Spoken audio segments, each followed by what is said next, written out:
I wanted to bring a topic to you guys, a destination wedding specific training today to help you choose the best wedding resorts.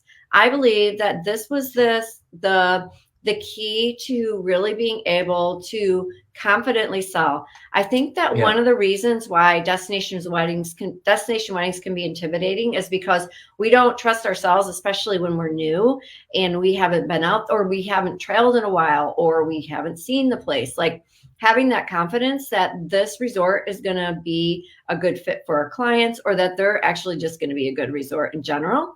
And so when you're doing your research and when you're trying to get knowledge and training for yourself and learning about places, there is a difference between resorts that are good for wedding groups. And that's specifically what we're going to focus on today, wedding groups. Sure. So actual groups of people, not just an elopement, versus just regular resorts that are good for, you know, a vacation. There are places that do better with group settings and having activities and different things. So, all right. So what to look for in a destination wedding resort? First, comprehensive wedding packages. So we want to have packages that include ceremony, reception venues, a lot of different menu options, floral arrangements, photography. You want to have a place that has connections and that also has a package that kind of includes all the basics that a couple will want.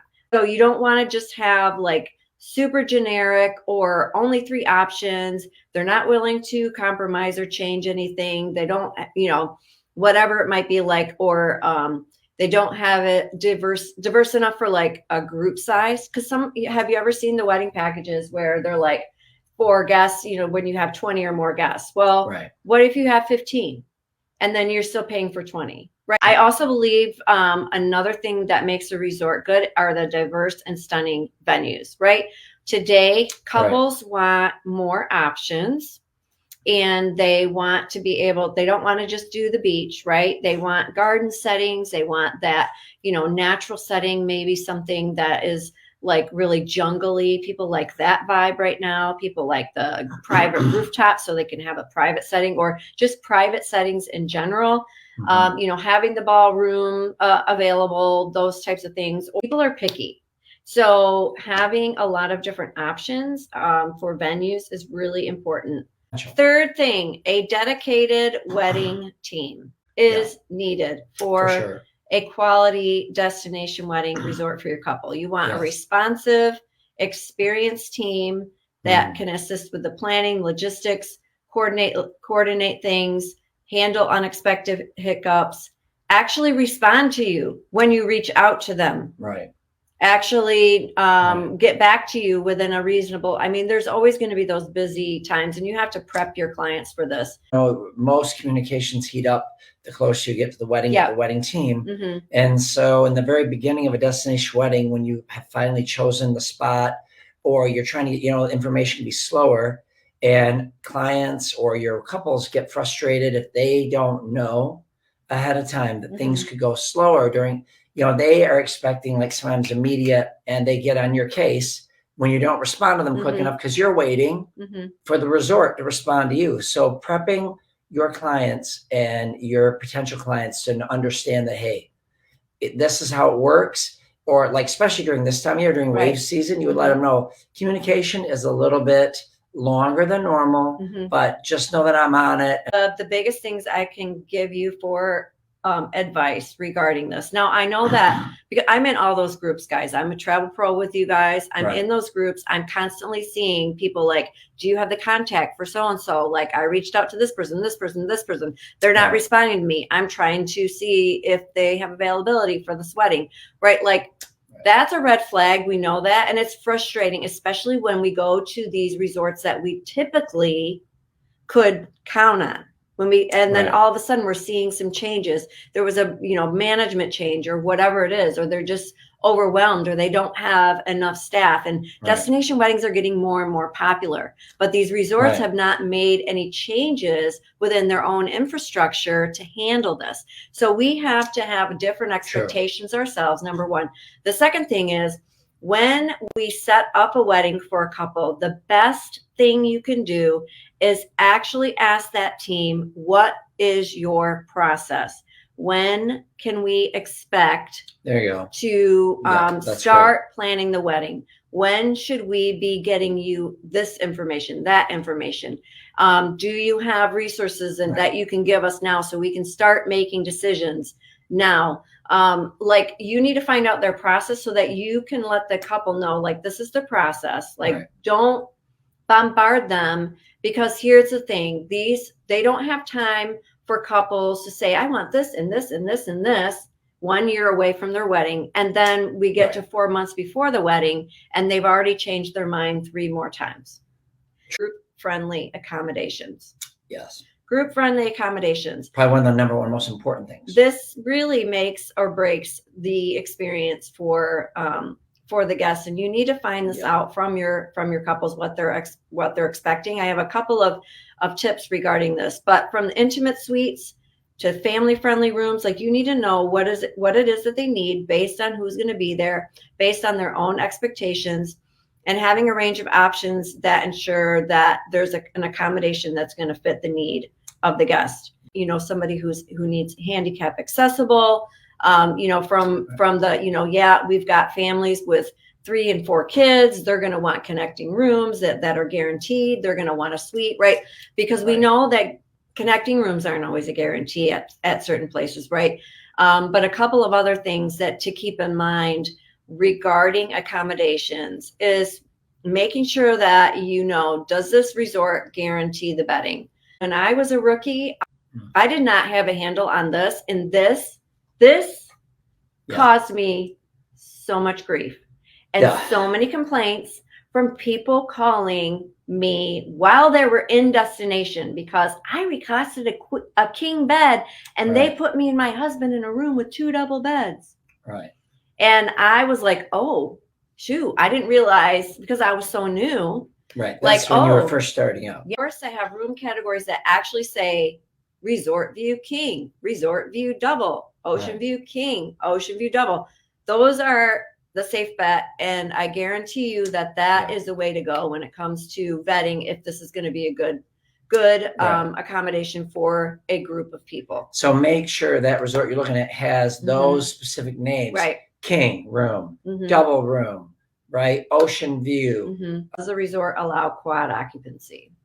Yeah. Okay. So sometime when you're talking to your bride and groom during your consultation, find out a little bit more about their guests. Find out if they've got a bunch of friends around their age that are going to want to share because they're going to want the cheapest option. And because there are resorts, all-inclusive resorts, that don't allow 4 adults in a room. So if you know that that's something that is going to be needed because that bride and groom has shared that concern that some of their guests may not be able to afford to go, then you are clued into the fact that, okay, there could be 4 adults that need to share a room. The other thing that you want to consider in that case is in my opinion, is focusing on resorts that are going to have 2 queen beds in a room, not 2 double beds. Then, of course, you want to have inclusive amenities and activities. So resorts that are good for groups are going to have things going on. Right. Here's the thing that we have to remember. And this is kind of how I look at it from like, okay, is this going to get my seal of approval or not? Wedding guests, and this is something you should talk to your clients about. Wedding guests are spending their vacation time and their vacation dollars to come to your wedding, and they're going to a place that they maybe wouldn't choose. They maybe on their own would have never in a million years picked out this destination or this resort to spend their vacation time and to spend their vacation money. So we've got to put an emphasis on giving the guests, being as guest friendly as possible in terms of trying to keep as many people happy with things that are available. Spa services, group excursions, having golf nearby, tennis, all those different things, because everybody has, maybe having a quiet area or an adult only area. And then, the family area is busier and louder, but the adults feel like they can escape. When it comes to weddings, oftentimes, for the most part, these venues are near rooms. So reception venues are within, a certain distance from rooms. And so they have a time restriction on how late the reception can go. So if the reception, maybe that resort has a rule that receptions can only go till 10 p.m. or 10:30. And this happens to be a very lively, social, active group. Then does this resort, when it comes to those types of people, does this resort have some nighttime entertainment? Does it have an after party, a place nearby that they could, or they have their own discotheque or whatever on site, something where they can keep the party going? They just leave the reception venue. Couples don't understand that that's the way it works. And so they're just thinking that they could just be party until 1 a.m. Accessibility and logistics. Very important. Tami and I were at you really need to know how many people that are coming to the wedding. I mean, you're all professionals. You're going to that might need assistance. That might be in wheelchairs or people that are with walkers. We were at a 𝗧𝗛𝗥 a couple of years ago in St. Lucia. We were at the 𝗧𝗛𝗥, and we met a woman that was there for a destination wedding. She was very limited. She had limited mobility. She was in a scooter. I was just chatting with her. And I recognized, I was just like, this is a very hilly resort. It's not easy for people for accessibility. We would never recommend that resort for someone. And so she did say that she has not been able to attend because even the scooter was not able to get her to all the places at the resort. She wasn't able to attend some of the events. So those are just things to think about. You want to make sure. Now, again, if you don't have a lot of accessibility people, then you don't have to worry about that part. It's only if you're finding out, but that's part of our job as destination wedding designers and consultants, is to ask the couple, will you have, what special needs do you have? And then the resort hopefully should have accommodations and accessibility, whether it's a cart, whether it's transportation, whatever, to help. And even guests. How you have the lift chairs that get into the pool, if you have that, or the wheelchairs that go out onto the beach, or the wheelchair kind of like boardwalk type areas that allow somebody to go out onto the beach. Like they have their own like accessible section. And also when it comes to logistics, you want to make sure personally, this is something that I really take into consideration, is proximity to airport, ease of transportation, straightforward logistics. But, we want these off the beaten path or whatever. Like you just have to, you got to lay it out. As the destination wedding specialist, you need to let them know and paint a picture of what that's going to look like for their guests. Then after you paint that picture, do you still want that? Do you still want to go to Bora Bora? Do you still want to go to Thailand? Do you still want to go to Bali, or whatever kind of things that they're trying to, like, will there anybody that is going to be able to come with you, essentially? But, I have kind of my own standards when it comes to distance from airport, especially when the couple says, I only want my guests to come for 3 nights. I do not want them to stay with me at this resort longer than 3 nights. Or they know, like, my guests probably can only afford to come for 3 nights. So if they're like, this is going to be a 3-night thing, and the majority of the guests are probably going to stay 3 nights, I don't want them wasting all of their time traveling on the airplane, traveling in the transfer vehicle. Like, we've got to think about all of that. You want them to have as much time in destination as possible, because that's the only way that they're going to get the best value for what they've paid for. 7th tip for choosing a good destination wedding resort, of course, reputation and reviews. And believe me, you guys, I drive my own self crazy. I know I shouldn't look, but I can't help but look at TripAdvisor just for the latest, because let's say I want to recommend a place, but it's like, gosh, I haven't been there for a while. I haven't personally sent a client there for a while, whatever it might be, but I think it's a good fit for them, like based on what I know.